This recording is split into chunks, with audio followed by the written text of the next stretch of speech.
everybody to the regular board meeting of the Independent School District Board of Trustees being held on February 16, 2023, beginning at 6:30. Madam Secretary, can we have a roll call, please? Yes, Mr. President. Amelia Carrasco. Here. Ginger Friesenham. Here. Victor Garza. Here. James Mulkey. Here. Delvin Village President. Monique Tracer. Here. John Messenger. I'm here. Thank you, ma'am. We will move on to item 3, prayer and pledge. Mr. Stein. So I'd like to introduce Principal Ashley Greenway from Cassidy High School. Good evening, Mr. Massengill, Mr. Toscano, and the Board of Trustees. Thank you for having us this evening, and good evening to all of our guests. This evening we have our winning project-based learning group from last school year who would like to share with you a little bit of what they do at Cass Lead. For those of you who are unfamiliar, project-based learning is one of the things that Cass Lead offers. It's a little different than a traditional high school. And so the students actually culminate their learning into a project, and it's required that the project be viable, that the project be something that impacts the community, and that they use what they learned that year in the project. So this being our winning group from last year, the topic that they're addressing might seem a little untimely, right? Because it's a whole year later. But they actually decided that what they wanted to impact in our community was communication with the district. And after our initial bond failed, they decided to look at how we communicated and try to come up with a way to integrate communication within our community. And so that is what their project is about. And ironically, you may hear some tactics that marketing communications actually did or close to it. So I think they were spot on, but I'll let them show that to all of you.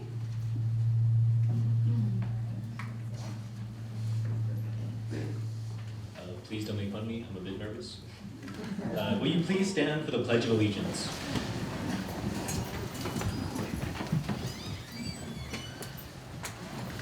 I pledge allegiance to the flag of the United States of America and to the republic for which it stands, one nation under God, indivisible, with liberty and justice for all. Honor the Texas flag. I pledge allegiance to thee, Texas, one state, under God, one and indivisible. Please remain standing for our pledge. Prayer. Dear Lord, we thank you today for all your blessings, for the successful outcomes of our school events, and for all our students, parents, and staff members. We ask that you bless them and we continue to seek your wisdom, guidance, courage, and strength. Be with our board in deliberations and help them in the decisions they will make for the good of all those who have placed their trust and confidence in their leadership. Grant us the humility to always seek your will in all that we do and say. In your name we pray, amen. Amen.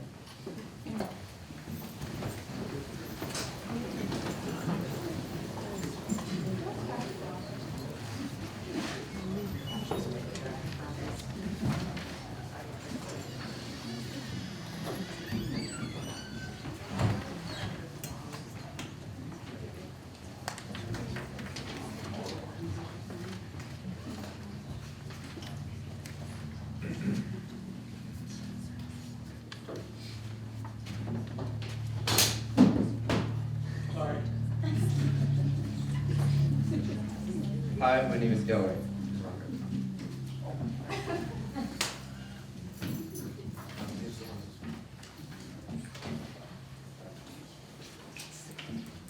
You know what? This is an inefficient way of communicating. Hi, my name is Evan Castillo, and I'm on the team of CIE. It stands for Communication Education. This is Tyson, Julia, and Ian. We are so proud that y'all are here to hear us presentate and have our ideas be spoken to y'all.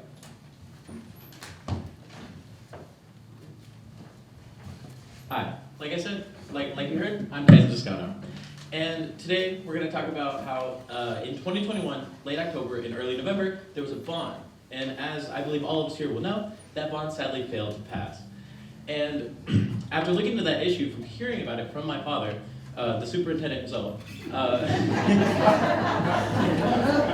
decided to look into it And I was like, because I was very interested in why this bond that wanted to help the community had sadly failed.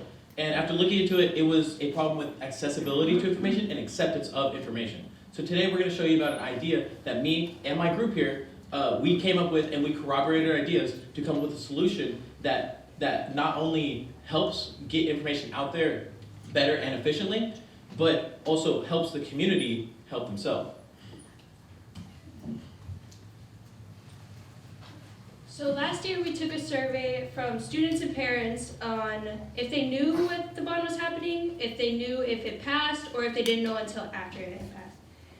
And a total of 93 students out of 150 didn't even know the bond existed. While it was taking place, 81 of 93 figured out after the fact.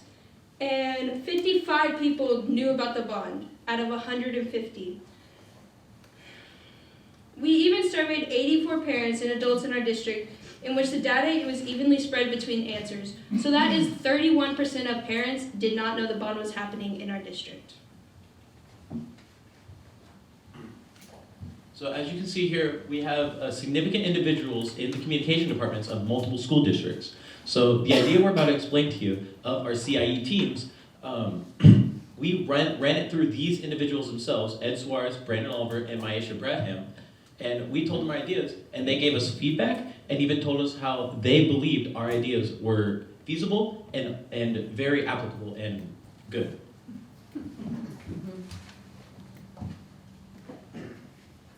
So you've already heard us talk about what a CIE is, or what it stands for, but what is a CIE? Obviously, we've said it stands for communication and education, but what the real deal is what we want it to be, representatives almost in a way. What the whole idea is that we would have these representatives in each part of the community, in teams, actual communities outside of school, even just the school itself, have these representatives of CIE where they can come together, talk about what it is they want to do, activities, events, whatever they want to promote. That way everyone in the community is on the same page. So if you need someone from band to host an event, but I don't know, ROTC wants to do something, they can join the two, and everyone already knows what they're going to do, and everyone can help each other out. That's just a general gist of everything. So how exactly will it work? I've already kind of gone into a little bit of detail about this, but we want it to be a whole another system. That way it's not just all overbearing on just one group or one individual. That way we can still run our own things that we need to do, and two, CIE, side by side. Thank you much, Ian. I will elaborate further on what you said. So, as he said before, it'll take one or two individuals from already existing groups, such as band, cheer, maybe football, or even clubs and groups within schools in the district, and they will be CIEs, right? So they will meet together, or they will be kind of like the planners or like helpers for getting information out there about events, or maybe even help plan events for their group or for their school. So not only will higher-ups like staff, teachers, administrators in the district be handling information, but students themselves in the community with their peers will have their voices heard and have opportunities to plan events and manage things such as this.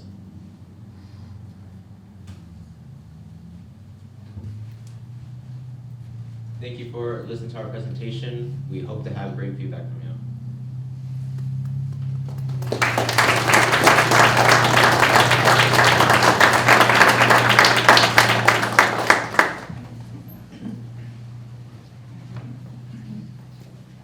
So this being kind of a new tradition for Castle to have our winning PBL group present to you at the board meeting, Ms. Cambridge-Vlasic was nice enough to help us get some certificates together for these students. So we're just going to hand those to them quickly because I'm sure you can tell something like this, the amount of work and preparation that goes into it. Just to be able to have a slide saying we verified this with professionals, they took the time to write interview questions, reach out, advocate for themselves, contact professionals, set up interviews, write notes, gain findings from that. I mean, that one slide in and of itself is so much work. And so we're just super, super proud of our kids and all the time and work they put in and how they're able to apply what they learn in the classroom on a typical day to what they do during their project-based learning.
All right, that was wonderful.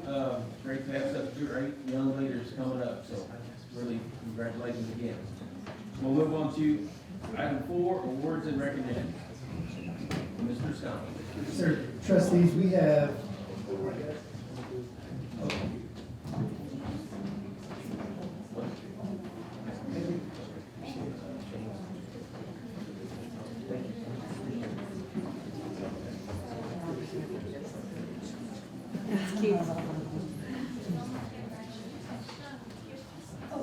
Thank you so much.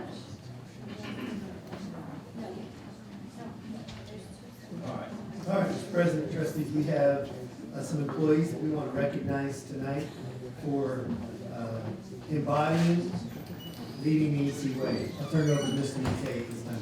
Thank you, Mr. Toscano, Mr. Mansfield, members of the board. As you know, we've worked really hard over the last couple of years to define what we consider to be quality leadership in ISD, and we put that into 3 main categories: of powered by people, strengthened by systems, and driven by results. And then have identified some competencies, and one of the goals that we have is that we want to highlight employees who embody that competency in their daily work. So we're really excited for our first employee that we're going to call up, and this person embodies effective communicator. So I'd like to call up from Pecan Valley Elementary School, Maria Cardenas. If you can come on up.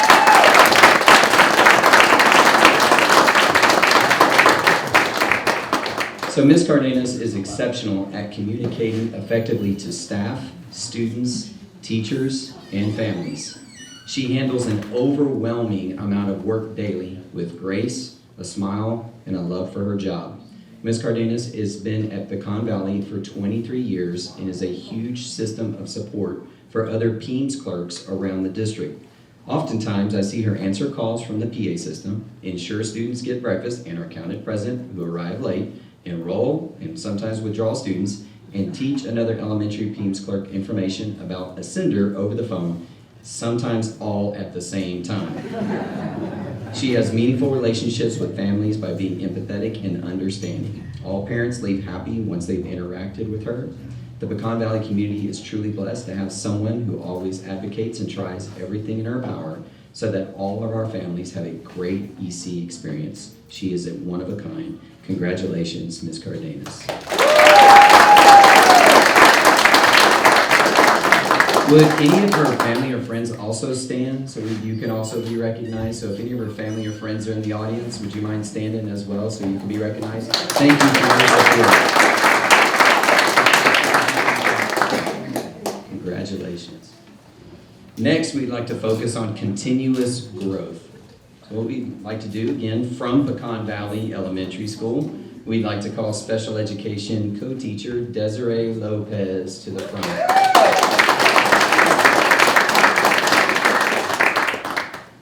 Ms. Lopez exhibits continuous growth in so many ways. Professionally, over the years, she has grown from an instructional assistant to a classroom teacher to now a special education co-teacher, as she follows her passion to be a lifelong learner. She works collaboratively with our SPED teachers, with her general education counterparts, to ensure in designing instruction that ensures that student growth while focusing on student strength. She tracks student data to create goals that are foundational for students so that they are successful in growing academically and behaviorally. Congratulations, Ms. Lopez.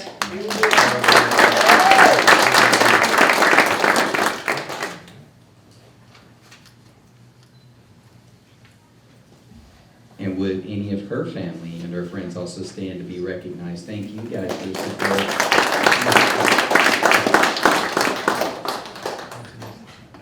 Next, we would like to call up for effective communication for continuous growth, my apologies, from Tradition Elementary School, 3rd grade teacher, Stacy Kelly.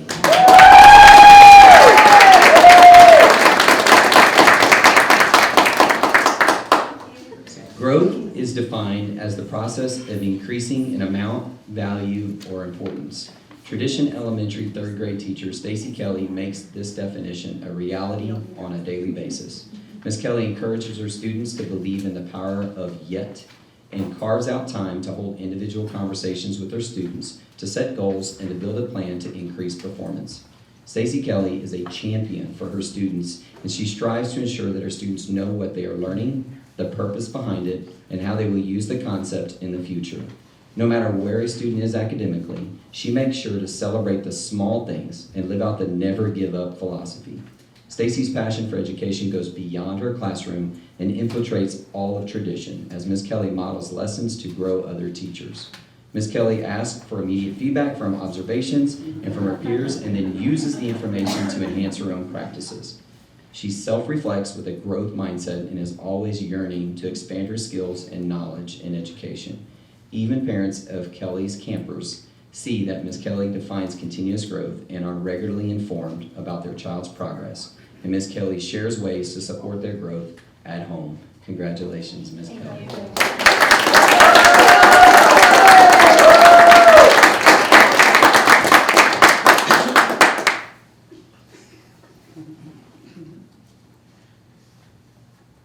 She's got a pretty large cheering section, but would any of her family and friends also stand to be recognized?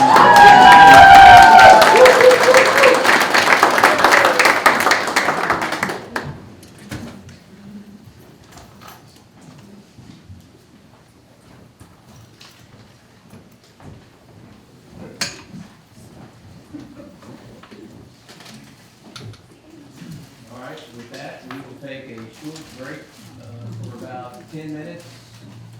We'll reconvene about 6:58.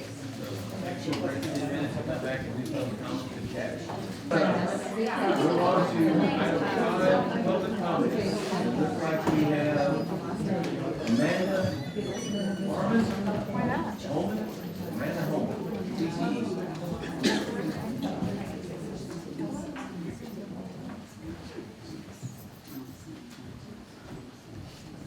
Got quiet. I have such exciting things to say, sir. All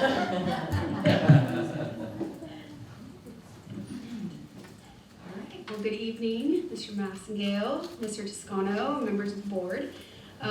It is with very much pleasure that I'm here this evening to celebrate National CTE Month with you. So as usual, I would like to begin by sharing a few highlights from this past year that we've had in our CTE programs here at East Central ISD. We're currently boasting a roughly 3,400 students enrolled in our CTE programs in grades 7 through 12 now, which I'm really excited to tell you tonight. That's approximately 32% of our entire population of students and about 60% of our population of secondary students. The district employs a little over 50 CTE teachers in areas of expertise that range from law enforcement and policing, healthcare, agriculture, engineering, and anything and everything in between that you could imagine. Of the 13 recognized programs of study in Texas, East Central ISD offers 11 of those on site, and we're going to be adding additional with our PTech program next school year. I wanted to share with you that we recently partnered with Educate Texas to try to increase our CTE and CCMR outcomes for our students as they entered their post-secondary life. And so the first step of that was an audit that we had completed over each of our programs of study to ensure that they are directly aligned to workforce needs within a 45-minute drive from this building right here. So Educate Texas partnered with a company called Career Crafts to conduct that audit for us, and you'll find the outcomes of that in your packets tonight. We are very pleased to report that ECISD's Career Tech Ed programs indicated that they are, this audit indicated that we are directly aligned with the workforce needs of that 45-minute radius here in San Antonio and Bexar County. So, and that even went outside of Bexar County south a little bit into Wilson, Atascosa, etc. So we're really excited about that. You'll find there aren't many recommendations that they had for us. So we are really excited to move forward with that and figure out exactly what we can do to really hone in on those certifications and post-secondary readiness for our students. And so we're looking forward to bringing those results back to you guys in the coming months. But now for the really fun part, I would like to share some really exciting stories of some of our recent graduates with you in celebration of CTE month. So I'm going to start with a student who graduated in 2019. Her name is Michaela Bickle. She participated in our health science program, the nursing aid program specifically. She's currently in her third year at the UT Health Science Center School of Nursing, working towards her Bachelor's of Science in Nursing degree. She was one of our recipients of the Harvey, I always say Mr. Najim, thank you. I always say this wrong, I apologize. But she was awarded the 2x2 scholarship. So it paid for 2 years at community college, followed by 2 years at UT Health Science Center, completely covered by this scholarship. And during her free time, she works at the Methodist Transplant and Specialty Center in the Transplant ICU as a nursing aide. So she is making exceptional progress for herself. We're very excited. Another graduate that we have, Stephanie Aravello Lara, was also a nursing aide student. She graduated in 2022 from UT Health Science Center's nursing school. She was also one of the scholarship recipients, and she is now a medical ICU RN with Methodist Hospital. And they are really, these two students are really making us proud with their dedication to the healthcare field and their patients.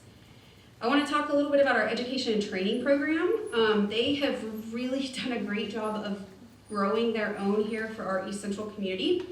Haley Davis was a student of Ms. Viator's, who's also an East Central graduate, if you're not aware of that, she's our education and training teacher. She graduated from college and began teaching at St. Clair Elementary. She recently graduated from Texas Tech with her LSSP degree and certification, which you all know is very difficult to find right now. And so we are very happy that she is now working at Heritage with Ms. Gomez, so we're excited about that. Additional education and training graduates that we have employed in ECISD right now is Jacqueline Rabago, one of our very first interns, and Jacob Bickle are both at Highland Forest as instructional aides. Jocelyn Navarro has begun her teaching career as a second grade dual language teacher at Oak Crest. Kaylin Hidalgo is serving our students as a second grade teacher at St. Clair. Ashlyn Cannon was hired in December as a PE aide at Oak Crest. And Jessica Canedo is serving as a life skills paraprofessional at Heritage. So if you weren't able to keep up with that, that is 7 former education and training students that have become come back to serve their community in instructional positions. So we're really proud of those students. I also want to highlight for a moment a really interesting outcome of these phenomenal CTE programs. an unexpected partnership with YWCA of San Antonio. So after COVID, we go through the same struggle of staffing. YWCA was having that as well. YWCA services all of our after-school programs across the district. And so our ECHS early learning teacher, also part of our education training program, Mrs. Garcia, sent me a flyer one day in a text, and she said, they're looking for teachers. Can our kids do this? And I said, sure, let's figure it out. And so we explored, we met with YWCA staff. In August of this year, our first group of early learning practicum students were bused to their paid YWCA after-school care internships and have been working from 3 p.m. until 6 p.m. every day at 5 different campuses across ECISD to service our littles that need some care until mom and dad get off work. And they are making a fantastic impact. I can say my own personal children are impacted by this. I asked one of my 5-year-old twins what he likes best about her, and he says, Miss Ansley, his student helper, cares so much about me. I love her. She takes the best care of me. What an impact she is making. Our partnership that we recently developed with Emergency Services District 12 for our firefighting and EMT program has really proved beneficial to our students. A graduate of the program, Gali Luevanos, was hired by ESD 12 in 2021, and I am really proud to announce she was recently promoted to engineer for ESD 12 and was the sole person to complete their engineer program. So we're really proud of her. She's also able to come back now and help teach some of our kids in our program, so we're excited about that. We also had an opportunity to increase students earning endorsements through athletic training.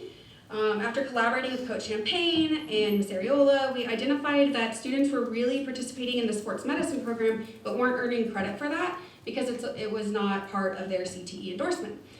So we evaluated the programs of study, found a kinesiology program of study for that, and we are in our 2nd year of implementation, offering our 3rd next year, in hopes that soon our students will be in their practicum experiences on the field, working with student athletes, and helping to treat their injuries.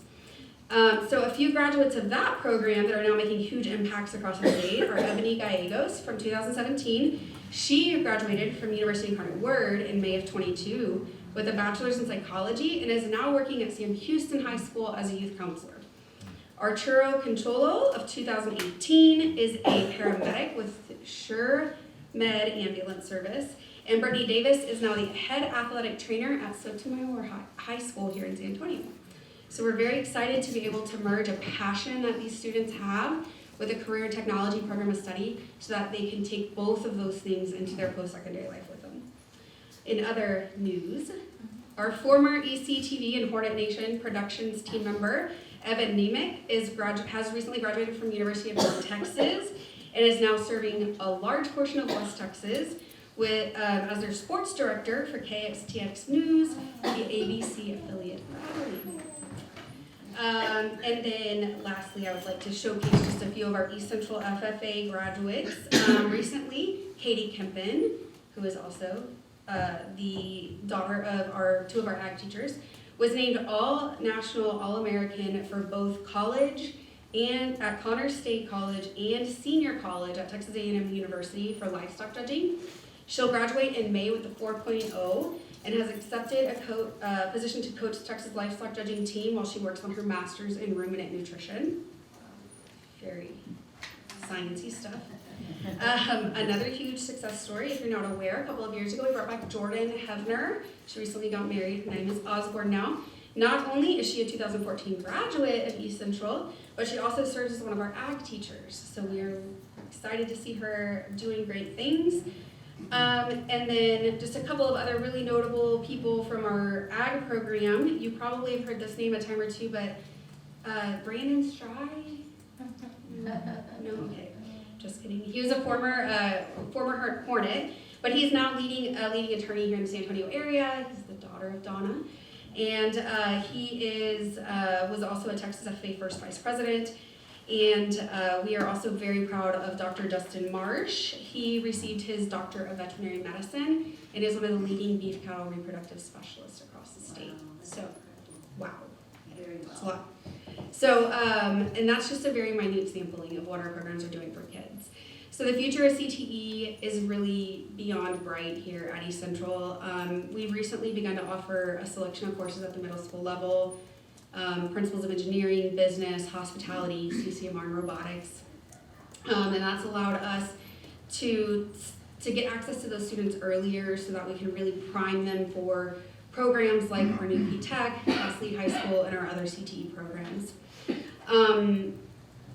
We are so proud of our teachers, our staff, and our students, everything that they have done to make these amazing things happen here. So we really want to thank you for your continued support in East Central. We have, I said on here, we have a token, but clearly it was a lot of tokens of support, of appreciation for you. And our CTE students have utilized all of the skills they learned through their programs to make those. And I just want to say that I asked them to provide a small something to you guys, and I literally had to cart it out on a giant cart from my office because they were so overwhelming with their love and appreciation. So that is all because of what we do, what you guys do to help support them. So we have 3,400 kids who are more ready than ever to take advantage of opportunities. So thank you. Happy National CTE Month.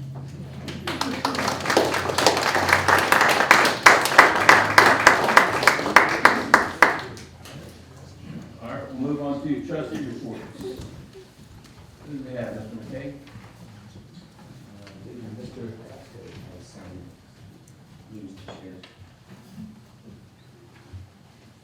Yeah, so I'd like to take the opportunity to, so me and my wife try to stay busy. We try to support as many functions as possible. You'll see here, we got a chance, this is our second bowling tournament. We went to go see the boys and girls. First time we got to see the girls. And they have a lot of talent, a lot of neat kids there. And what's cool about it is you get to get close and get to get a little more personal with them. So it's super nice. And then here, next to that picture is senior night for the Lady Hornets, and it was neat. I stayed till the end, and it got a little emotional. It got some tears flowing in my eyes too. So it was neat to see these young ladies, and I don't know what other pictures you have. Go through them. We got a chance to go to the military ball. What an honor it was to get the invitation and to see these young, bright, young men and women, and the discipline that they're taught. And so we got a chance to just really have a great time there with them. And then we also had an opportunity to go. One of my wife's favorite thing to do is softball, young lady softball, and I love to see it. The energy that they have and the speed that they play at, it's kind of like lightning fast, right? Next one real quick. And that's okay. So we also had another opportunity. I won't take much more time, but got a chance to go to the playoff games, the Lady Hornets, and they played their hearts out. I mean, it was just they laid it all out there, and awesome to see. Great atmosphere, and you can see the teamwork. And we had a chance to go to the senior boys basketball game too, and a lot of other things. But anyway, I'll stop there. It had a great time, and we just love doing supporting those kids because they bring energy to us. That's so good.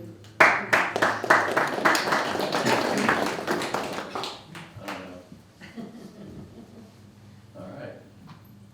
So what we have here, had the privilege of being invited by Mr. Horace Hawthorne to come to basically a test and tune a few Saturdays ago at his workshop there at the old John Glenn. And pictured there is Mr. Charles Hopper. I think he's up in the upper, he's up in both pictures. But anyway, Mr. Charles Hopper with East Central Independent School District. Bob France, which is the person who actually started, I guess, the electric car gone or electric cars in the Bexar County. He's raced all over America as well.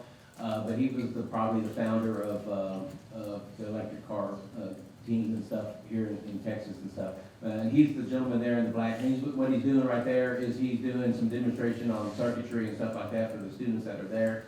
Also in the picture is Andrew Chavez with Southwest ISD, Richard Huntoon, Edward ISD, Michelle Hooker of South Texas Partnership, and Fran Trejo with H-Race. So they're getting ready for the future race here, I believe in April, and I think, Forrest is also planning maybe a trip to, Kansas and, Kansas City, Missouri in May. Hopefully they will be able to participate that, but it was a lot of fun, to see the kids and the kids interested in this program, which it is a fantastic program that Charles and Forrest have developed a very competitive team year after year with fresh new kids every year. Well, that's what's really impressive. So, really appreciate Forrest inviting me to come participate. So, and I actually had the opportunity after work one day, you can see I'm dressed, and I ran across this guy right here, I don't know his name, but he's been seen a lot here in district, so, anyway, so, and that's all my report, so. Good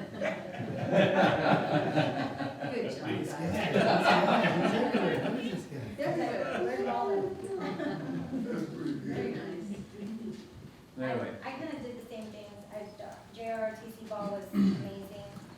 That was my first time to go, and it's a good group. They're just like, you can just tell they just love each other. It's a good group. But I also did I've done it before, but this last one, the Google training that Dr. D and his team offers, it's amazing. Like, I'm still learning new things, and I learned so much what to do with my Gmail and whatever, so that was exciting. It was only an hour, but I felt like I learned so much in that 1 hour. But things like that, I love being invited to, and I love going to within the district. But we need more people to go out there, because I know there's people that need to learn all about Google, so we need to spread the word about that. It was a very good training. I need to learn because I just X when I don't know what to do. Oh my gosh. Oh my gosh. I need to do that next She's going with you, next one, Dr. D. Good job. I did some spring cleaning the other day. Actually, I got to do some trash, if you want to call it that. My trips to the conventions, when my grandson was staying with us for a while, you know, the little squeezy things that you use for exercise, you know, I'll get them from Cast, those little squeezy things for your arms. Well, I got a bunch of little buses for my grandson. I used to pick them up, bring them to him. Well, he's too old now. He says, I don't want those things. Well, Harmony's got a bunch of those now, because I took them to him. So here, give them to the kindergartners, maybe they'll calm down.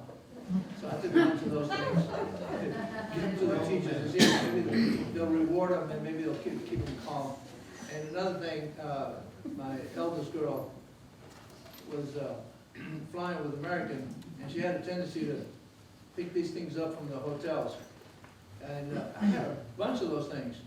And they got logos on them, and you know, and I said, look, just overlook the fact that they're hotel logos. I had all these pins. I said, what am I gonna do with these things? So I gave them to the staff. I said, here, maybe you can use these. I think you guys can use the color pins. I had a bag about this many. I said, maybe you can use these things, because I don't use them that much. I don't work anymore. And I got these things, they're gonna dry up, so maybe you can use them. Secretary says, you can use them. So I was spring cleaning. I got rid of those things. So if y'all need some pens, go to Harmony. They got them. So that was my spring cleaning. My wife says, thank you. Got rid of them. My grandson says, Baba, you can have them. Because I had about 7 of those little buses. They're about like so, about that high. And Cass, thank you for those little triangular things. I had several of them that y'all gave me. Hey, I re-gifted them. I gave them to Harmony. They got them over there. The kids. The teacher said, thank you. Keep the kids busy. So I re-gifted them. Thank you. Good idea. all right, we will move on to superintendent's report 7.1. Morning, San Antonio. Arboretum, San Antonio. Arboretum, there you go. Yes, sir. Mr. President, trustees, I'd like to invite Thomas Corser and his colleague to the podium for a moment.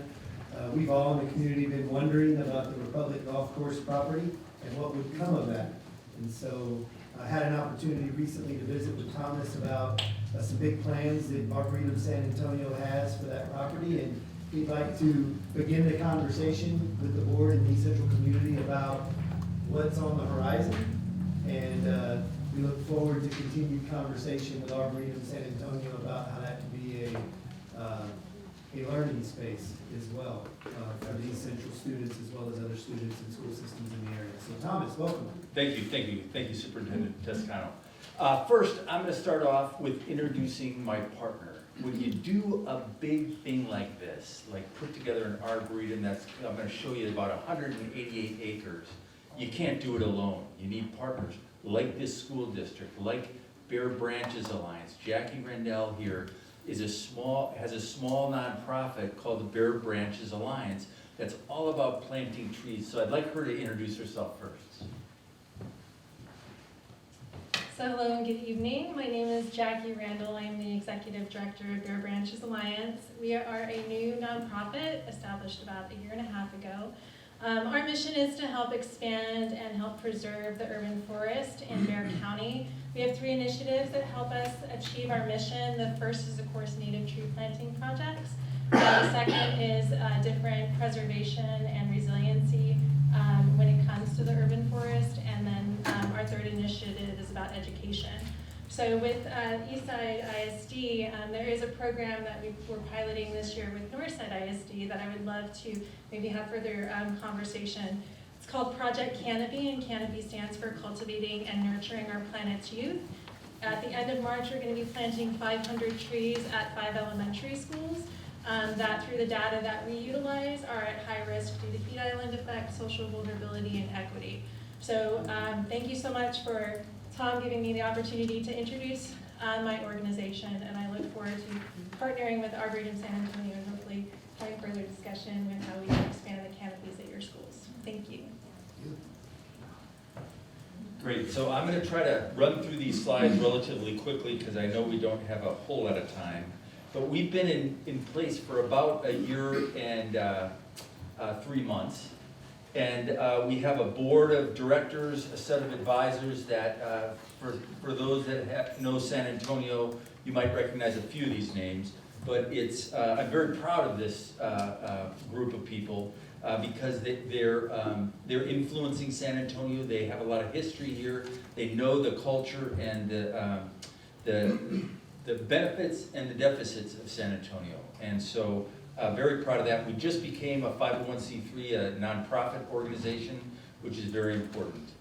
We met as a board about 1 year ago to try to decide who we are, why we want to have an arboretum here in San Antonio. And we, day and a half, distilled a lot of information. We kind of arrived at this vision, right? Our trees are a living heritage branching generation. So it's really all about telling the stories that our trees can tell, right? Trees are here 200-300 years, right? So they got a lot of history built in them that we can tell stories around. Right? Now those trees obviously don't talk, but they can represent that story, right? And so we want to kind of nurture that idea and bring that out in these trees that we preserve as well as plant. Many people in San Antonio don't know what the word arboretum means. Many people don't know what arboretum really is. A place for trees. Arbor, tree, retum is Latin for place. It's a place for trees. And so that's a deficit that I've got to correct. I've got to help San Antonio understand what that word means. But not just the word, but what it embodies in terms of what we can do with it, right? It really is that living museum respecting and honoring trees that is a very kind of large, peaceful place of repose. Many arboretums around the country, beautiful arboretums. I've been to a few of these on those pictures, and they're just fantastic places.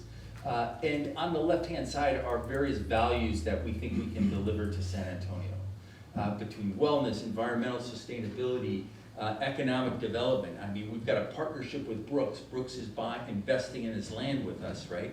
So a partnership on our east side, southeast side here, that's going to be very important economically, right? And then education and culture. That's a great place for outdoor education that, a partnership with East Central is going to be critical, that we implement various programs on there. So for those who don't know where Republic Golf Club is, this is kind of a map showing where it is relative to Brooks, and it's right at the kind of junction of 410 and 37, the old Republic Golf Course. You couldn't ask for a better place for an arboretum. It's got the fairways, it's got the golf cart trails, for walking. It's kind of, we're halfway there, so it's really a wonderful find for us to go there.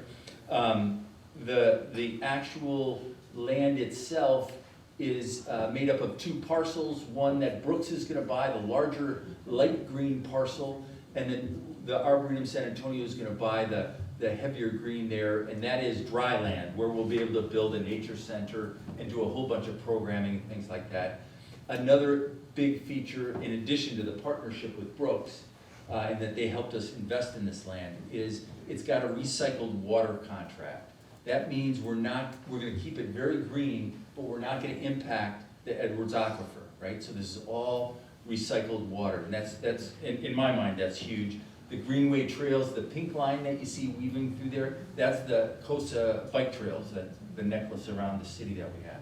So that's gonna kind of help complete that loop. Very important that we activate it that way. One of our big next steps is master planning, right? This is where you all come in, right? We gotta make this a community space, right? This is the community, right? So we need your help as we go through this master planning, giving that input, giving that guidance, giving your ideas, right? And we're gonna spend a good couple months just going out and listening, right? And so I'm looking for your voices to participate in this master planning.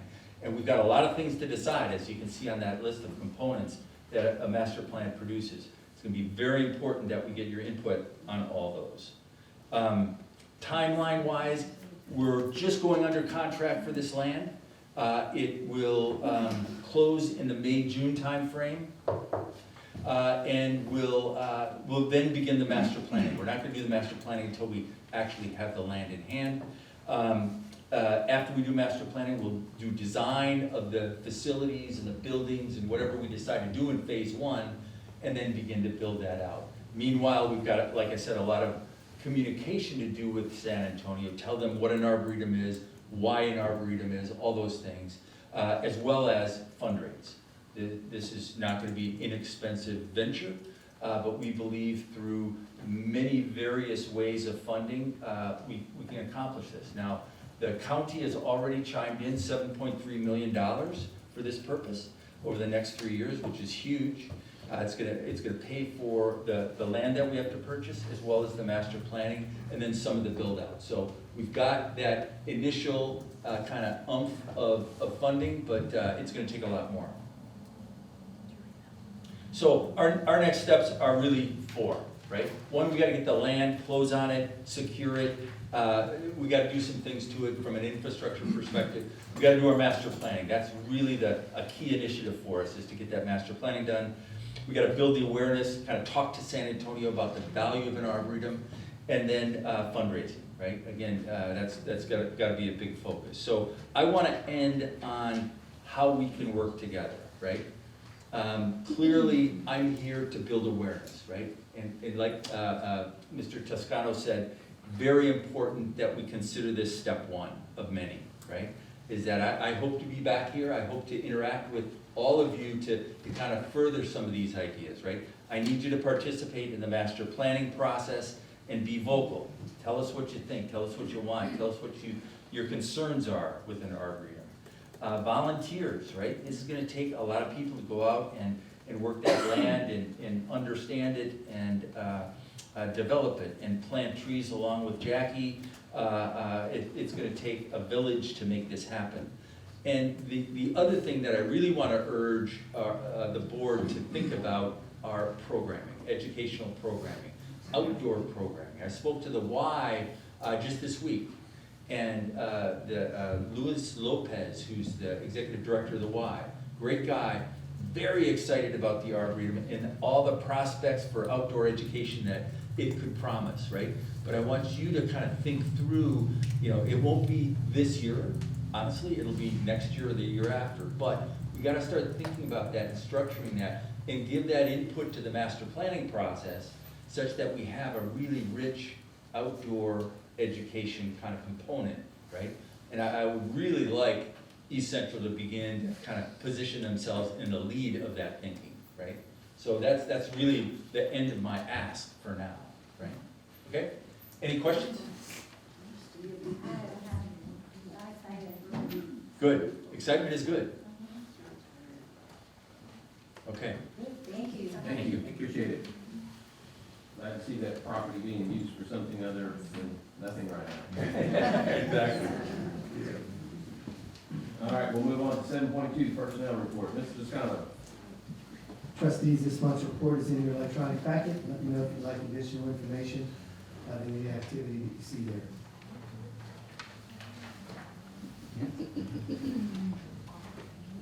All right, we'll move on to 7.3, policy update 120. Mr. Toscano. Trustees, the entire update 120 is in your electronic packet. It's about 340 pages.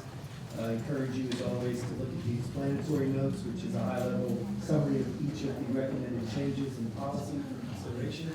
Over the next month, we'll be reviewing those with staff and look forward to your input about any of those policies that we will incorporate into adjustments that we'll bring to you next month for consideration and possible approval. Okay. 7.4, technology department update. Mr. Toscano. Mr. President, trustees, I'd like to invite Dr. Derek Dykstra up to the podium at this time to provide the board with a brief overview of the progress the technology department has made this year. In your miscellaneous packet, you'll have a hard copy of the slide deck that Dr. Dykstra will be presenting. You can follow along on the monitors or with the hard copy that you've been provided. And he and Steve would be happy to answer your questions at the end of the presentation. Dr. Dykstra, Steve, welcome. Good evening, Mr. Massacale, Mr. Toscano, board members, guests. We're glad to be here tonight.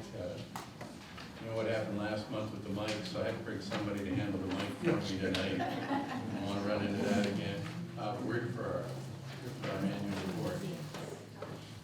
Start with priority 1, teaching and learning environment. And as we've mentioned in previous years, our biggest thing is preventing downtime. And as we get more and more systems in place, we try to find better improvements in smaller and smaller areas.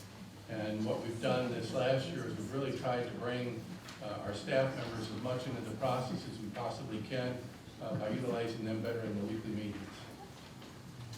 So our technicians have weekly meetings. They're run by the lead technician. They usually go over and discuss any problems, resolutions they've had. After the meeting, any large problems that they can't resolve, we hand to the specialists, and anything in the policy that needs changing, we take from the meetings and we adjust our department handbooks. This allows us to make adjustments throughout the year, so our improvement plan really is alive. And like when the network technicians come and meet with me, they actually do the agenda. All during the week, maybe say, I'd like to see this on the agenda, and they add something for me. But if I'm meeting with the trainer, I'm meeting with them, whoever I'm meeting with, they're bringing their agenda to me, so I get to hear what it is that they think is important for us to cover. Priority 2, high-performing and engaged workforce. I think you can see in the middle of the picture of someone there. I think you remember when he was up here. Who made this slide? Yeah. But we have a pretty strong set of KPIs that we use. And here's some of the technicians. So we have many different tracking indicators we use to keep the shop running smoothly. 2 of the bigger ones, we track our technician tickets per technician, open and close weekly, and their average time for ticket closure. So we can track if someone's taking longer than they should. On the security side, some of the things that we've really been able to improve this year deal with drilling down to some of the real specific malware threats. For example, one time this year, Mr. Mendoza, who does our security monitoring, showed up in one of the administrator's offices and said, I need your laptop right now, because it actually had got a bug on it. He saw it actually come into that laptop. One of the alerts went off on his desk, and he was able to get it before it spread to anything else. So we've really made some good improvements there. Priority 3, inclusive and collaborative partnerships. There's a whole bunch of stuff we could do here to talk about, but we would just want to briefly mention an issue that happened in early fall, at the football field. The AT&T wireless that we were using when they upgraded to 5G, we lost our connectivity for the ticket sales. And we found out about that, what the problem was on Friday morning real early, and we had a game Friday night. And we were able to call a number of our vendors, and one of them stepped up, Arcom. They stepped up and they were able to pull people off of other jobs, pull material off other jobs, come there, run the fire for us, and then my team with the assistance of maintenance and athletics and high school and everything, we got everything in place so that they were able to do the ticket sales that night at the booth. So that's the type of partnerships that we do on occasion. We really appreciate that. Another part, we work with interns during the summer. We like to get 3 to 4 high school interns to work with us. During the rest of the year, we work with local colleges, get 1 to 2 interns in the spring and the fall. We find we treat our interns as full employees. We give them all the rights, the responsibilities and duties as our established technicians. They run tickets. We treat them like full employees.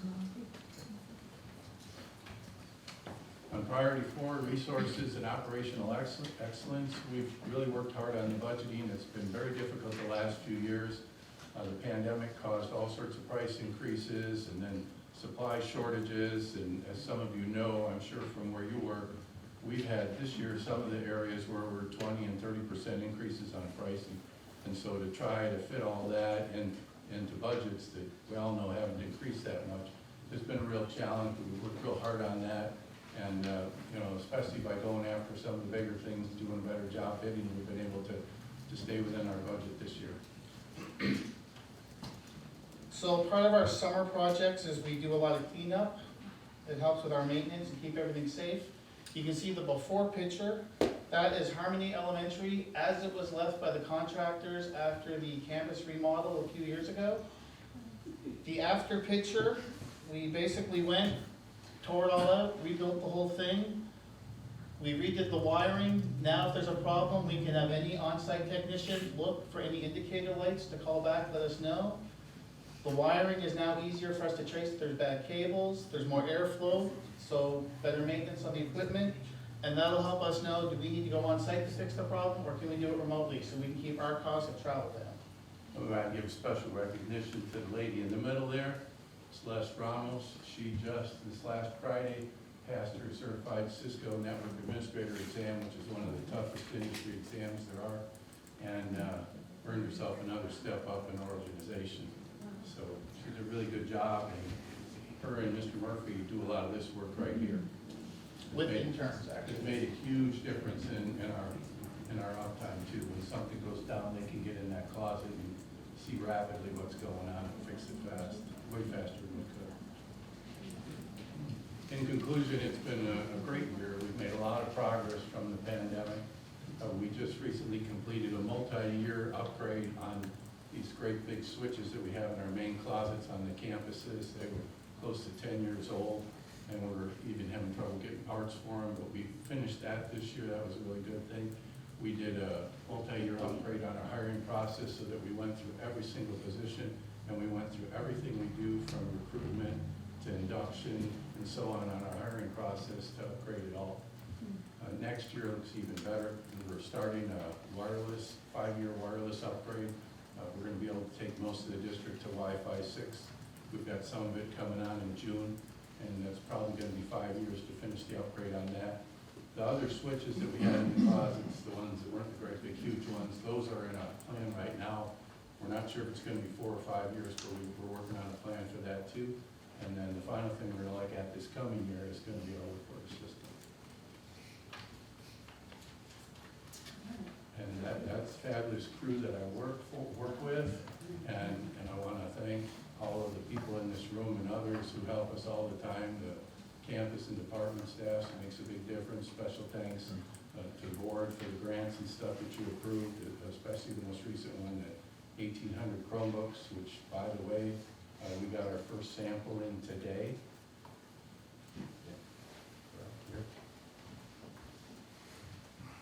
This is the case.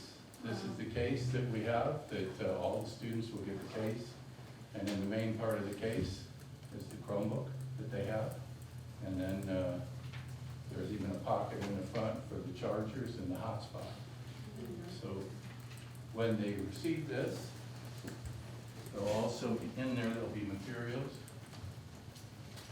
so that they'll know some startup instructions on it. They'll have contact information if they need training. They'll also have information on when they can come in, what we're setting up. Is we're taking a look at the times that the training center is open between now and the end of the year.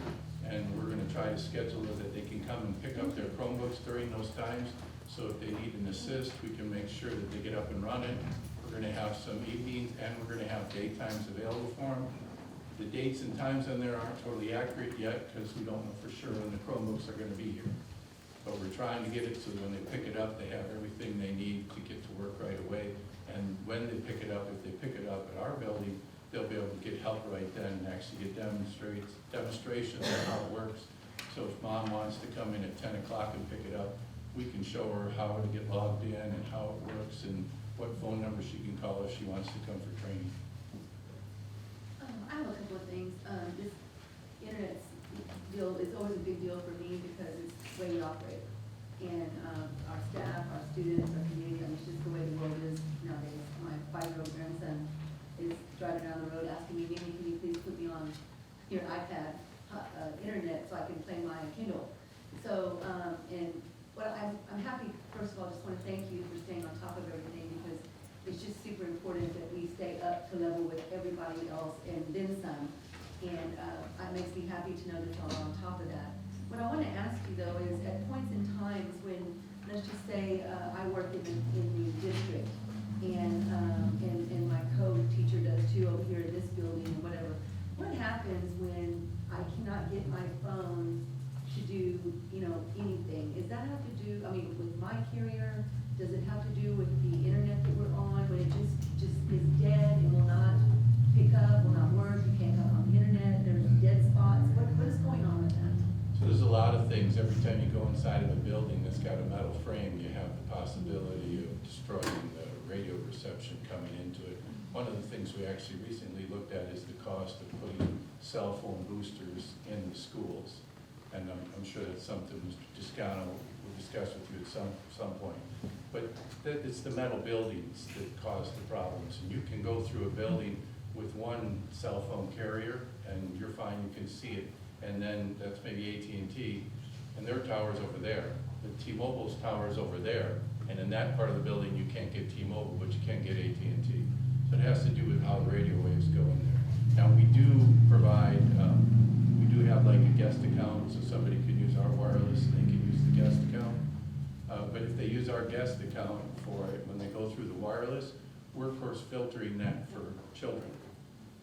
And so a lot of times when people go to use their cell phones on our guest accounts, some of the things they would normally go to, they can't because we have to protect the kids. Correct. So there's a little bit of difficulty there. But we have worked with the recent Raptor rollout. We've worked to try to make sure that we can get at least some of those services. And if we know it's a service that somebody needs and it's not a problem for the kids, then we can program our system to allow that in. So sometimes it requires a little work with us, but we'd be glad to do it. I got a couple of people in my department that every day they're doing some of that work. Okay. And then here, on your goal, here where it says to start the district-wide 5-year upgrade plan, what happens during that 5-year upgrade plan? Are you guys already looking 2 years past that? It changes so fast. Are we prepared monetarily? Are you ready to come ask us for whatever it is that you might need? Because, things change by that. You could be into your 5-year plan, and we already need to be thinking about 2 years past that. So, no doubt about it. I got an email just this week from a company, and something we're using is being discontinued as of this week. yeah. And it's going to be real difficult for us to find a way to do it. I have to say that when I have those kind of crises, like kind of the lady over there who's playing on her phone right now, you see Miss Burns. Sometimes I have to go to her and I have to say, yeah, it's like, Burns is working, yeah. Sometimes I have to say, here's the situation, and we have to find a solution right there, because that's something that might not be in the budget. But the majority of the long-range things are about new technologies that are coming out, and we monitor that quite a bit. And we do have that E-rate every year, and that's what we try to do for our big infrastructure upgrades, is to use the E-rate. And we try to only save like these little reserve reserve funds for like, if I got a fiber line, like right now I've got one that's about to break. So we're gonna have to do some work there. So we try to save the reserve funds for those things. And the big things is what we try to put into that E-rate plan so we can be working on all the time. Now, the Wi-Fi that you're referencing in there that we're getting ready to start, that addresses an issue that we've got. We had, like, for example, in this room, 5 years ago, we had an access point up here that would talk to 30 devices, and it shared all of the stuff with those devices. So if one device went slow, everything went slow. Then a couple of years ago, we put another access point in here that's a way higher speed access point, and it can deal with about 70 devices at once. The Wi-Fi 6 we're gonna put in could deal with like about 100 at once. And it doesn't slow down the faster ones when it's working with the slow one over here. It still can work with the fast one over there. That's really important for us because 10 years ago in the classroom, we'd roll in a cart of 30 Chromebooks and we had 30 devices.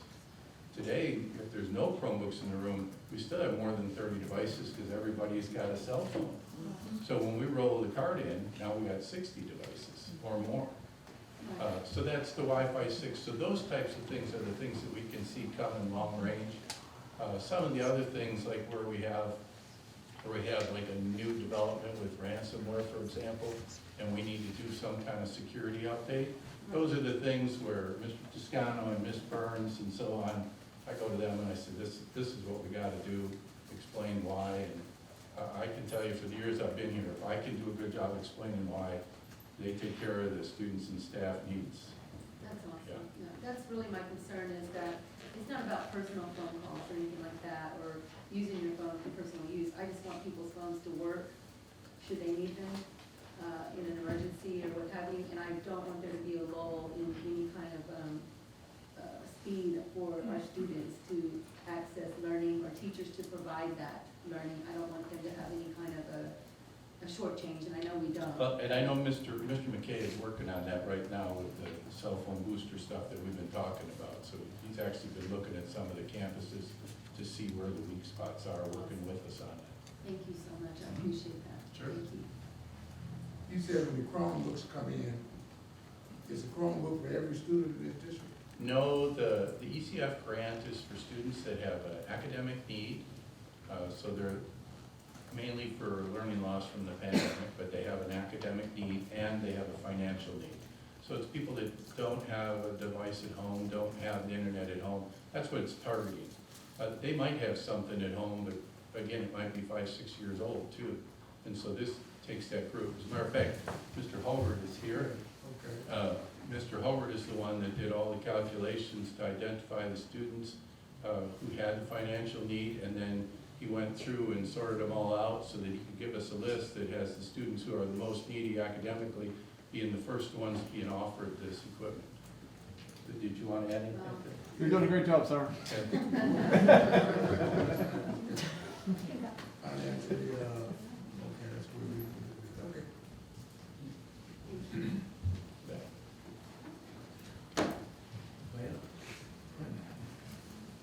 Thank you. All right, with that, we're going to the next 7.5, Transportation Department update. Mr. Scott. I'd like to welcome Director of Transportation Don Jurek and our Supervisor of Transportation Don Young. Podium, provide board an overview of the progress Transportation Department has made this year. You can follow along electronically, as well as you've got a copy of that slide deck in your miscellaneous packet also. And so, welcome, Don. Go.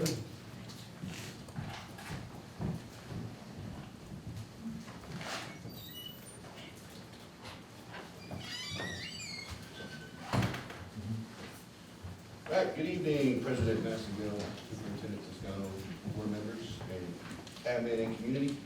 Thank you for the opportunity to once again present our mid-year report for our Transportation Department. Our Transportation Department has participated in numerous trainings throughout this year, including the list you see above: daily route planning, weekly fleet meetings, monthly mechanic meetings, transponder training, quarterly department training, more than well said, opportunity to take some classes with TASBO, TASBT, and ISD. We also provide one-on-one training for our monitors and our drivers and retraining, so that keeps them up to date on all the new laws, all the new regulations, all the new things that they're required to follow. All right, so this year, we pretty much run 80 routes in the morning, 80 routes in the afternoon, and we're currently about 20 drivers short. So very, very proud of the systems that we've been able to install as a team over the years, and the people that have stuck with us and continue to be with us here, because without the systems and without the great people who drive for us, who work in the office and the mechanics and the shop, it would be very, very difficult to continue to get kids to school on time at a 96% rate. So we're super excited about that part of it, and very, very proud of that. We continue all the meetings. We try to make it fun for them to get there. We have the monthly luncheons. You can see up there on the pictures. We have 2 part-time trainers now with Kim and Rick that implement all the ELDT standards. They keep making it more and more difficult to get a CEO for drivers. And the feds are now involved in getting their money off that deal, but they are better trained. Do a great job. We just met again this morning with Yvette and her staff. Do an excellent job of getting most of our people in within about a 2-week period, which is crucial for us. Whenever we get good people, we want them on our staff so we can get them trained up. Also very proud, so far for the year, we have a 94% attendance rate for our staff, which is really, really good. We're really proud of that. And for all of our eligible employees within our department, for the first quarter, 73% actually qualified for that $300 incentive. So very excited about that deal there too. Our Synovia GPS systems and our Here Comes the Bus features allow us constant communication with the district. The GPS allows us to live time our buses. We know where they are all the time. We can follow them from the office. And Here Comes the Bus allows parents and students to know where their bus is, when it's coming. They can access that from their computer or from their phone.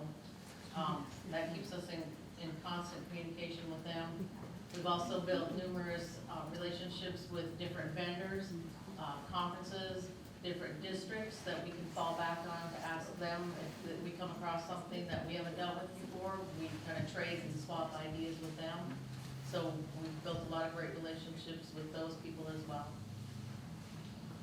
All right, and again, something we like to hang our hat on besides getting kids to school safely on time is our fiscal responsibility within the district.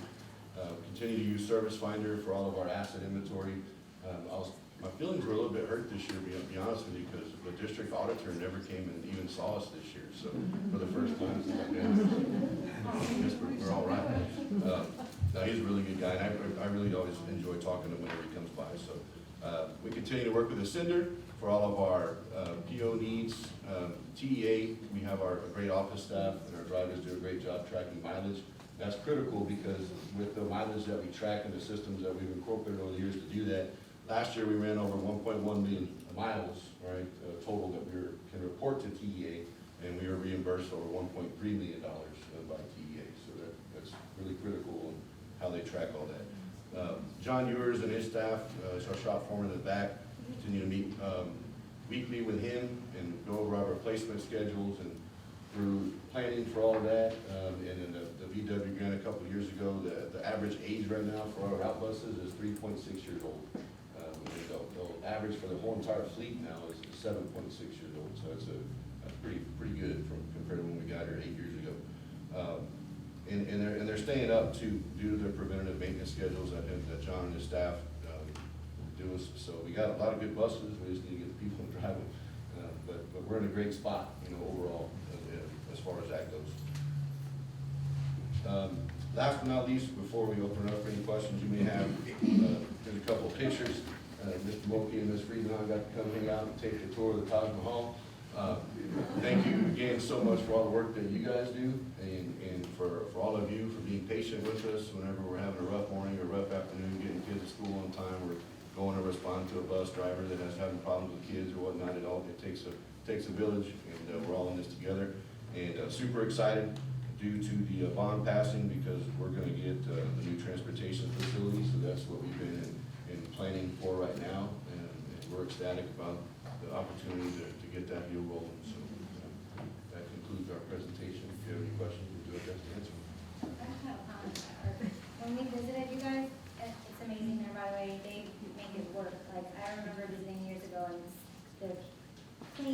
nice and neat and then just make it work. But you talked about how you guys are planning on reaching out to maybe see about getting bus drivers or the interest out there. Can you touch on that? Yes, so Ms. Landman and Brandon and I have been working quite a while. We've got some quotes, and Brandon, our director of communication, is working on putting some postcards together. And I know over the years, we'll do social media, we'll do different kind of things, but in working with the demographer, we're working on getting a mail-out list, and I reached out to Ms. Landman or whatever, and so she's got it kind of already. We actually have a meeting scheduled for Monday at 11 o'clock. So we're gonna take that information, it's gonna cost some money, so we have extra monies where we can move around and make sure it gets paid for. But it's basically a postcard mail out that's gonna go, and it's targeting age groups, you know, and it's targeting not just people that are parents of kids here, it's targeting the community. Much like, I guess, they use for the bond, I guess, so we're able to kind of piggyback off some of that deal, and, Job fairs as well. We've been attending job fairs and we've actually had 30 interviews that have ended up with 20 hires. yeah. So we're just trying to kind of think outside the box. Unfortunately, it costs a little bit more money. But that's one of the few things that we haven't done. You know, we read in magazines and we talk to the directors, and they're all in the same boat, not only statewide but nationwide. And, so we're gonna try that and see how that rolls. It worked for the bond. I think that was a key, was a big factor in getting that information out there. So I think, I'm hopeful that it's gonna work. Thank you so much. Thank you. I gotta tell real quick on Dodie. I am part of a group that leases a piece of property in the hill country in a small town up north called Round Mountain. And usually during football season, I head that way Friday nights after the game. And I always stop in Lanco on the way to fuel up and take a restroom break. And I usually have my East Central gear on because I came from the game. And I'm in there checking out. The gentleman comes behind me and he says, "You work over there at East Central in San Antonio?" I said, "Yeah, I work over there." He says, "My wife works over. I don't know why the hell she drives all the way over there." And every time I ask her why she does that, she says it's just great. It's a great place to work. And He did say part of that, but. so we talk back and forth, and he's, you know, I said, "Who's your wife?" He says, "Dodie." I said, "She's awesome." He goes, "She's all right." So I walk out and say hi to her. Her son had just got done with his football game in Lanco. She commutes from Lanco every day. And we're very thankful for her doing that. And I walk off and I hear her saying, "That's my dang superintendent, what are you doing?" Smack her into the truck. My son was very, very polite, very quiet. Nice speech, sir. He's really quiet. And my husband, of course, is just my husband. And I got back in the truck when he came around here, and I'm like, "Hold on," I said, "You know that's my boss, right?" He's like, "Really?" And it's like, "Really?" We appreciate you. We appreciate you. That's good stuff. That's good stuff.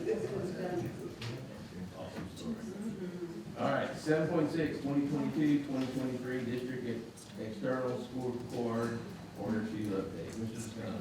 Sir, Dr. Fuller will provide the board with a real quick overview of the Q2 external scorecard. If you click on the link there, you'll see in your electronic packet that you have that information within the agenda item. Dr. Fuller will review with you. And we'll be in Q2. Oh. So in your electronic packet, you can go to the actual item and click on the link. You have to add to the bottom of that link when you go to Q2. Good evening, President Massengale, Mr. Toscano, and members of the board. As Mr. Toscano said, in your electronic package, there is a link that'll take you to, thank you, Sam, to this spreadsheet. This spreadsheet houses our external scorecard for the year. And so the first tab gives you the table of contents. You can click on any of those, there are live links, and they'll take you straight to the page. So today we're here to talk about Q2. So we finished Q2, it's been about a month. And the departments and principals have been busy updating and making plans, reviewing what happened over Q2, reviewing their data, seeing what happened, and then they update this spreadsheet to kind of to show what has happened. So I'm gonna run you through just real quick how to read it, and then I'll give you some big ideas. So as you look across the top, as a reminder, you have all of the campus names, and then on the very right, you have the SCE, the student in community engagement, curriculum instruction, and then business and operation. And so those three at the very right. Down the left-hand column, you have all of the community-based accountability questions that our community came up with. And so what our campuses and departments do is they look at their data and the plans that they've made, and they will signal how they did during that quarter in reference to their plans and outcomes based on those questions. And so down at the bottom, there is a key. So you can see that the key, if it's on track, it'll be an OT. If they're making adjustments, there'll be an A. If there's support required, there's an SR. If they got the effect that they had achieved or wanted to achieve, then there'll be the pound sign. And then if they're in some type of crisis or need some serious help, there'll be a C. The color changes, they forecast those out for the year. So basically what they're saying is if they're going to maintain what they've done, there's not going to be a big change. It's a light blue. If they're going to have, they're going to maintain it, there might be just a slight change, it'll be a darker blue. If it's a minor change for this year and they're going to be putting some new things in place, it'll be green. If it's a major change that they're implementing a new initiative, a lot of money involved, it'll be orange. And so that's where you see that they forecast out the colors of what's happening or maintaining. And then they've gone through and added the symbol or the letter to show what happened for that work for quarter two. You'll see that we have a lot of A's on this. So there's a lot of adjustments. During quarter two, or the end of quarter two, I should say, we do a lot of surveying and a lot of testing of our students. And so during that time, we gather a lot of information about how's everything gone during the hopefully first semester in quarter one and two. And so then the principals and the executive directors take a look at all that data that's come in, and then look to see what things are going well, what do we need to keep doing, and then what adjustments need to be made based on that for quarter three and moving forward. So all of these A's are really about a lot of adjustments that they're making for quarter three coming up. And so the next tab will kind of give you a little bit, big ideas. So on this tab, what they've done is they've given you just a little bit of a snippet of some of the big things, either that they're celebrating or things that they're working on. A lot of these things that they're working on, the adjustments that they're making, are explained on this page right here for you.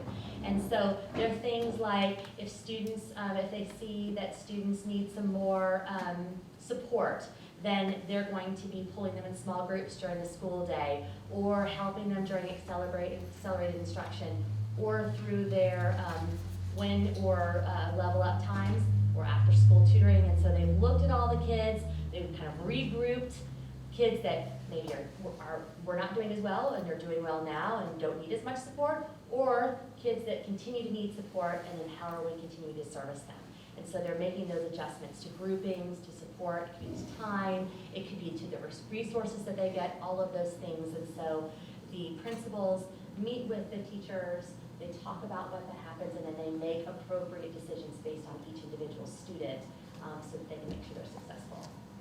In addition, a lot of things, some of the things that you'll see on there is the change in clubs, so and after school activities and things that'll happen this third quarter that might have happened during second quarter that might be changing or continuing for third quarter.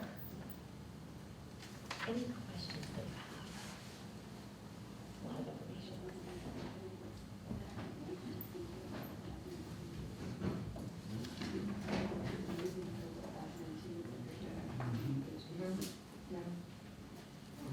And is it up to each group what they implement or slide into their program? Yep. So each campus and their department, they take their plan that they made, they look at their data, and then these come straight from them, and they make the adjustments based on their own students, programs, whatever it is that they're working on as their focus, and that's what it's Okay. Here. That's awesome. Thank you. Appreciate it. Thank you so much. All right, 7.7, upcoming events. Mr. Scott. In your miscellaneous calendar for the month of February, March, months up, February, March, you have the two types of calendars that you traditionally have, just to kind of clarify the difference, other than one's linear and one's on a calendar, traditional calendar format. The linear calendar is going to include all events district-wide, so it's gonna have a lot more events than the refrigerator calendar, if you will. The refrigerator calendar is gonna focus on, varsity level extracurricular as well as district-wide events. So you'll see overlap on both calendars that you're definitely gonna see. So if you're interested in what's going on everywhere, every day, pay attention to the linear calendar. If you're interested in just big district events and varsity level events and activities on the athletic side, focus on your refrigerator calendar. Taken together, you've got, I believe, everything you need in Cambridge. And in addition, on your Google Calendar, if you're so inclined to. Do not change the settings to allow emails when Cambry adds stuff. Now that you've got that training, Yeah, I did that, and there's like 75. I text her, Cambry, get off your computer, take a break already. so a couple of things I want to call your attention to in March, just that you have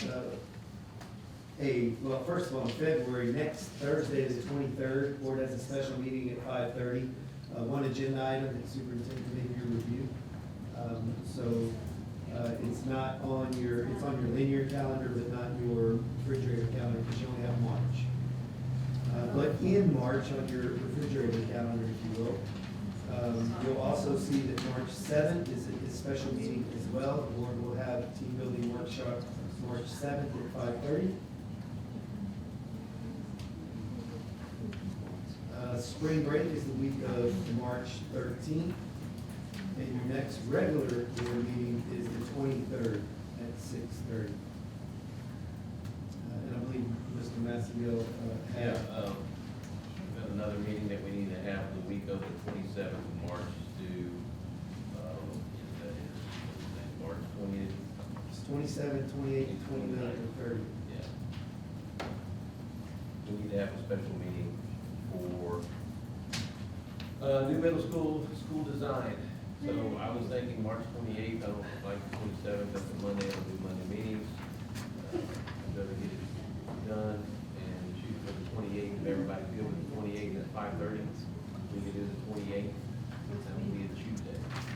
23rd, 28th, and 5:30. Again, that'll be a one agenda workshop. We'll have staff and LPA here to kind of provide an overview of our initial thinking around the planning process for the design of the new middle school. I think we really need some board feedback at that point to make sure we're on the right path.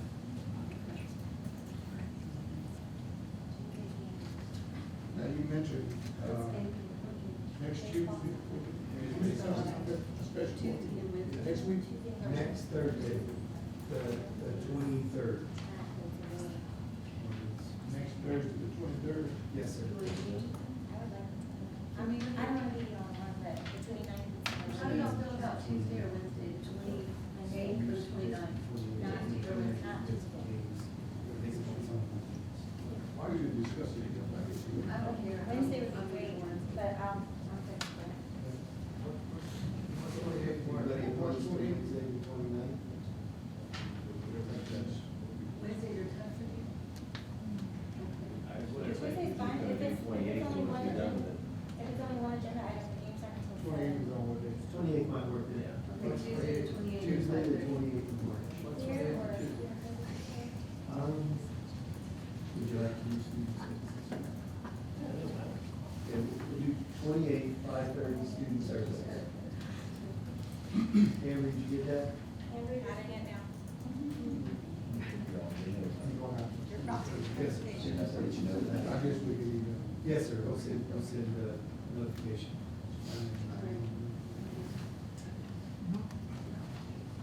Thank you.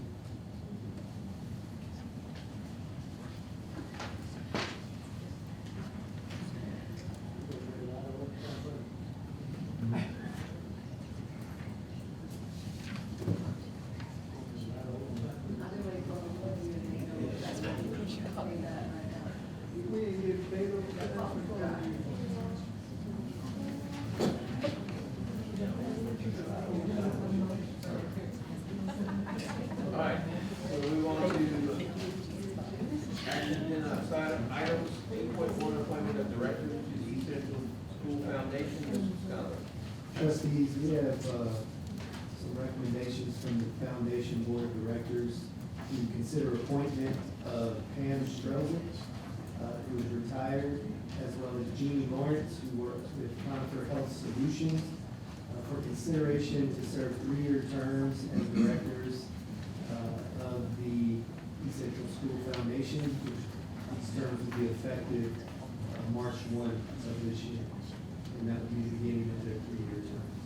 We haven't answered questions about either of those recommendations. Again, that's Pam Strozic, who's retired, and Jeannie Lawrence, who represents Conifer Health Solutions.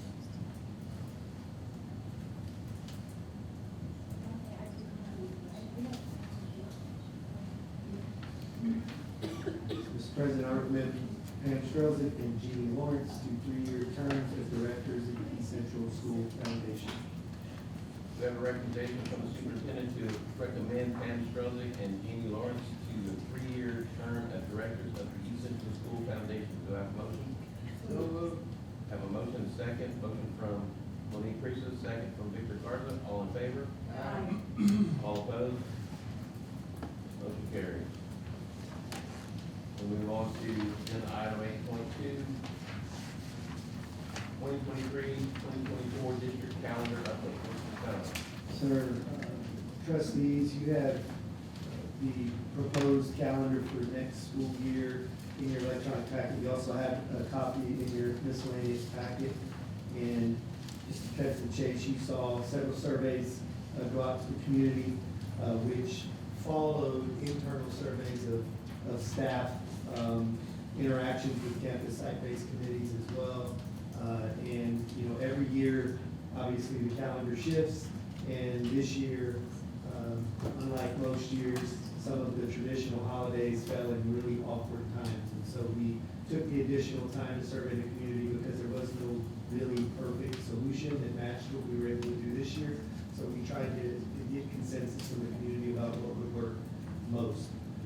And so in the calendar, it reflects what seemed to be the majority consensus of what staff and community and parents prefer, students as well, in terms of professional development days, student and staff holidays, and teacher work days.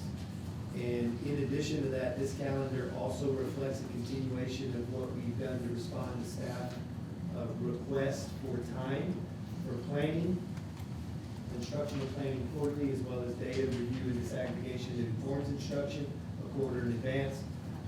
We built those days into the calendar the last 5 years and received really positive feedback from our staff. You'll see that in this calendar as well. You'll also see in this calendar that there are asterisks on holidays that indicate potential bad weather makeup days. That has always been the case to include this year. But making up bad weather days is very complex because we have several different groups of employees for which those may not actually be holidays. So while we may be making up a school day, it's not technically making up a work day for all groups of employees. And so something that we're proposing for next year is an addendum to the calendar that informs employees about our response as an organization to bad weather closures, so that every group of employees knows how they will be responding to making those days up in the calendar year, which adds more clarity and depth to the calendar in the way we traditionally indicated bad weather days. And so we feel like the calendar is going to meet our needs instructionally.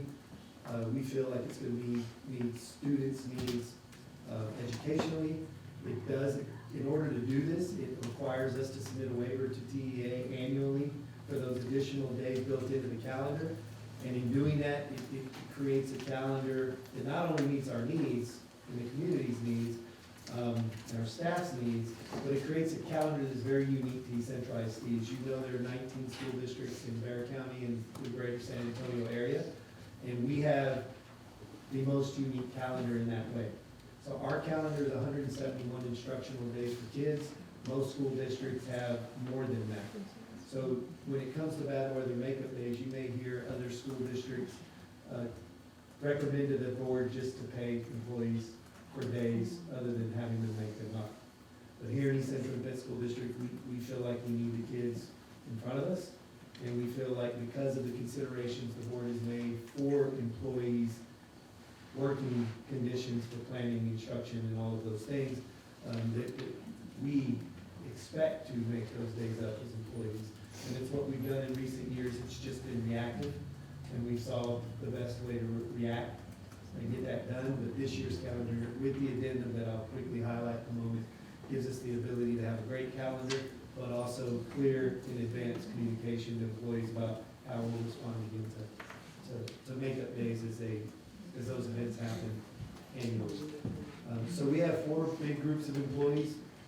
We have what we call regular auxiliary, that employees that fall under that category are maintenance, custodial, our transportation mechanics, and our office staff. Those folks know that this year, on weeks that would otherwise be holidays, like Good Friday week going forward this year, they're gonna work 4 10-hour days and still have that holiday. So instead of a 32-hour week with a paid holiday, they'll work a 40-hour week, in effect making up one of the bad weather days, and still have the Good Friday holiday, which is very important to all of our employees. Next year's calendar and the addendum, you'll see that we've indicated the weeks that work for 4-hour work weeks, or 4 10-hour day work weeks preceding a holiday. In the event we find ourselves needing to make up days next year, to be communicated in advance. The next group of employees we call auxiliary. So we have regular auxiliary, and then we have traditional auxiliary. Our traditional auxiliary are child nutrition staff, bus drivers, and monitors. That class of employees does not get paid unless kids are in school, because unless they're driving a bus, unless they're serving at lunch and breakfast, they don't get paid. So the only way we get paid is if we make up a school day, which we are proposing making up a school day this year, the day, the Monday after Easter Sunday, which is indicated on this year's calendar as a holiday, but also asterisk as a potential bad weather makeup day. So those groups of employees will make up a day and be paid for that this year. And next year, we've indicated that the same thing would be possible should we have to make up a bad weather day. In addition to that, though, we have an opportunity here to get some work done that we oftentimes don't have time to get done for those groups of employees. By working a day over spring break this year to make up that second day, they'll be able to get some work done in the transportation facility and around the grounds and washing buses and all kinds of things, some additional training. And then the child nutrition staff will be able to get into the kitchens and do some deep cleaning, sanitization, and some things that they're always keeping up with, but never have enough time to get out in front of. And so for both of those groups, it'll be a meaningful day to also catch up on training and such. And then the third group of employees we call monthly staff. Those are our teachers and our classroom paraprofessionals, who will, again, make up the school day on the 20th, as well as one day after the contract is over, which Memorial Day is a holiday on the calendar this year. It's a holiday next year. Memorial Day falls after they would traditionally have started their summer. Memorial Day is an important holiday for us in this community and for all of our veterans and military serving families. So that day will be after Memorial Day, the Tuesday. And so that group of employees would have made up the 2 days as well. And then the last group of employees are administrators and our administrative support paras who work 199 days or more to year round. And so a lot of these days that we would be talking about with the other groups being made up, these groups already work. So for that particular group this year, they'll be making up the April 10th school day, because we'll be in school. But they'll also have a choice between Good Friday, Memorial Day, or one day after the contract, if they want to keep those 2 holidays. So they have an option. And next year would be the same situation if we find ourselves in a school closure for emergency situations. Now, all of that being said, in the past, the only thing that's been different than this kind of approach is when the governor or the president of the United States declares a state of emergency or disaster, right? So during COVID, during Snowden, we saw emergency closures that required us to close whether we felt it was appropriate or not. And for that reason, funding streams flowed and that work wasn't required to be made up, or school days weren't required to be made up. So that's not the case currently. And in the future, short of that kind of circumstance, we would follow this model, if that makes sense. I'd be happy to answer any questions about the calendar. And the addendum, it comes with the calendar for the 2023-2024 school year, and/or any questions Board might have about how we're responding to the makeup days for this year. All right, Fuller, is there anything that I may have missed? Be great. Spring break. Spring break. No. I thought you said. Oh, okay. Be great, not just. Oh, did great. Oh, you thought you said spring break. Oh, did we need spring break on? No, I'll take spring breaks there, I promise. All right, Mr. President, I recommend board approval of the 2023-2024 district calendar as presented. We have a recommendation from the superintendent to approve the 2023-2024 district calendar as presented. Do I have a motion? So moved. Have a motion from Mr. James Mulkey. Do I have a second? Second. We have a second from Mr. Victor Garza. All in favor? Aye. All opposed? Motion carries. Move on to item 8.3, construction services, work related to 2022 bond projects. Mr. Scott. Trustees, as you're aware, the project program, the bond project program, all inclusive beyond North Elementary, was put out on the market. We received 3 bids for the construction manager at-risk general contract. And those bids came in from Joris General Contractors, Barton Kopp General Contractors, and Morganti Construction. The tabulation is included on the front page of this document that is in your miscellaneous packet. And what follows the tabulation are the actual score sheets for each of the general contractors. And as you see there, for each one of those sheets, I'm looking at the second page of that document now, you'll see the name at the top of the general contractor highlighted in gray. So the first sheet, for example, is Joris General Contractors scoring. And then you'll see initials underneath that of 4 individuals that were used to independently rate each of the proposals using a scoring rubric that included 30 points for price proposal, 30 points for project management ability, demonstrated project management ability, 30 points for construction manager at-risk services, 10 points for price proposal based on the total bid, for a total of 100 points. And so you can see that for Joris, for example, you see the scores individually for each of the criteria as well of the cumulative score from each of the those that scored. And you can see where Joris fell on a 100-point scale from each of those 4. The third sheet shows Bartlett Koch General Contractors, again, the same criteria. Each of the 4 same judges using that scoring criteria as a rubric. And you can see the individual ratings for each criteria from each of the scores, as well as the tabulation of all scores added together on a 100-point scale. And then Morganti Construction. So what I'm proposing tonight is for authorization from the board to continue negotiations to award the contract to Joris General Contractors based on the evaluation of their proposal. And I'd be happy to answer any questions, as would John or Stevie, who are here with us tonight. Any questions?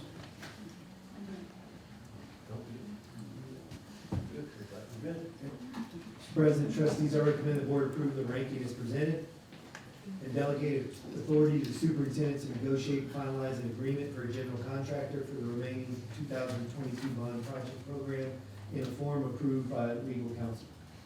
We have a recommendation from the superintendent to approve the ranking as presented by delegate authority to the superintendent to negotiate and finalize agreement for a general contractor for the remaining 2022 bond project in a form of approval by legal counsel. Do we have a motion? So moved. Have a motion from Mr. Victor Garza. Do we have a second? Have a second from Emilio. All in favor? Aye. All opposed? Motion carries. Move on to 8.4, approval of material testing for ES North, excuse me. Mr. Scott. Yes, sir, trustees, under Texas law and board policy, the district will be pursuing professional services for geotechnical engineering to provide materials testing for the elementary school north program. When we're hiring these kinds of services, we don't use competitive bids, again, per board policy and Texas law.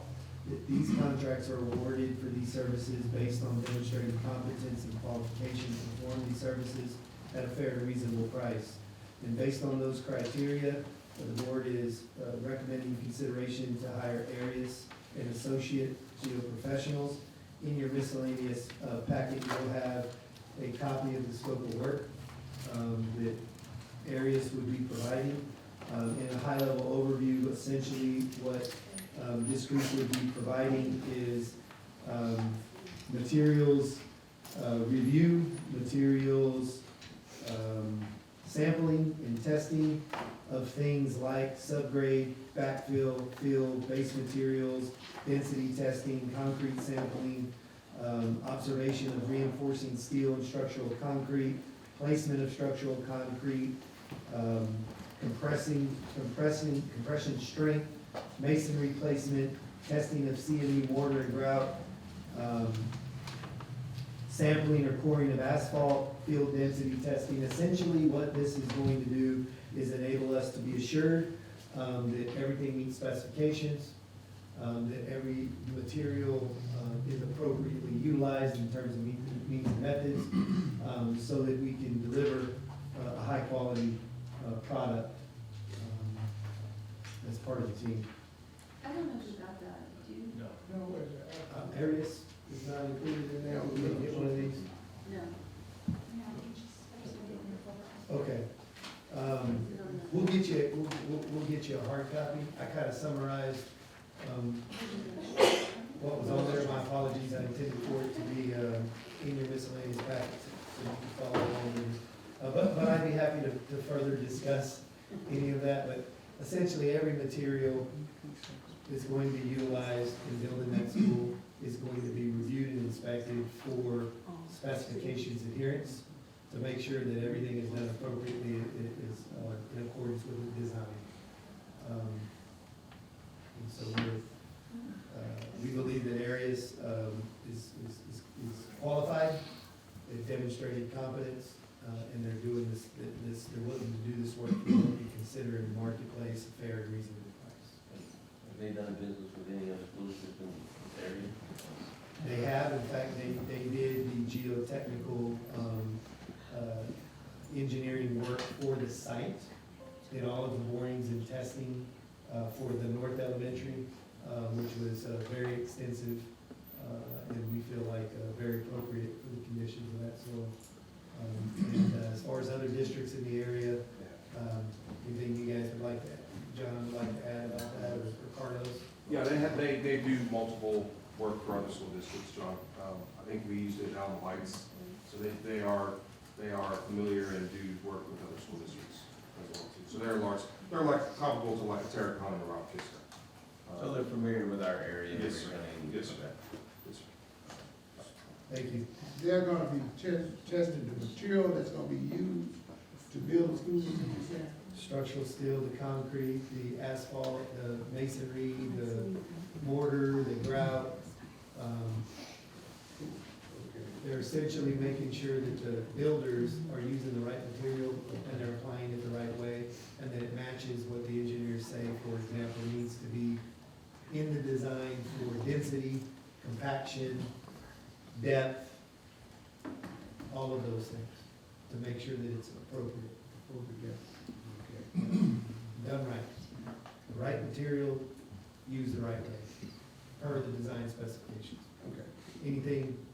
Yeah, I made an example, like they do compression tests, so all the concrete that shows up, they'll they'll have cylinders, sample cylinders, and they'll take them to their shop and they'll put dead weight on it, and they have to meet a required PSI pressure per square inch, and those are tests in relation to the concrete that's poured within the piers, foundation. They do compaction tests, so you see like on the road where they run the base material, and they run like a water truck, and they'll have a roller. They'll compact on 8-inch lifts, so they'll have compaction, and then they'll put a machine on that, and they'll test the compaction of that, which has to meet normally about a 90% compaction. It tests, and then you start with the next lift. They could have 4 or 5 lifts. There's also mortar testing. Steel, they'll look at all the welds and all the steel, for all of our structural steel, to review all of our weld inspections. They'll look at embed and inspect welds at our columns, mortar tests, CMU tests. They do a lot of work. The dollar amount is not to exceed, and it will be always monitored and reviewed in relation to this contract, not only with the general contractor, but also LPA and Stevie and John and Jim. So.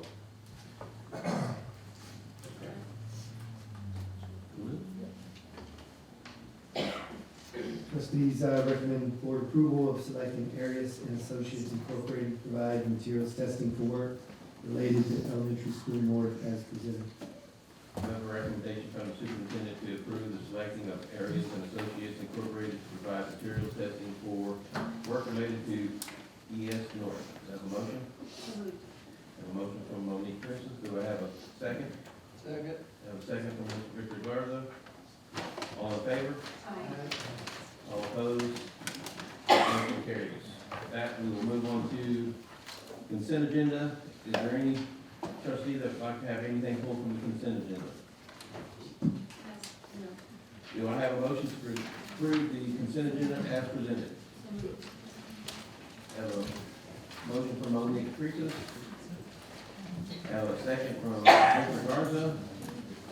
All in favor? All opposed? Motion carries. Most important item next. Trustees, in the miscellaneous package, we also have a bound slide deck, if you will. This is what I'll be reviewing with the board at the special meeting next week. Okay. I'll be reviewing this with the board at the special meeting next week. So if you want to take a look at it between now and then and jot down any questions you might have in preparation for that conversation, I just wanted you to have this in advance of that. Thank you. All right. Now, we have a motion, second, for adjournment. All in favor?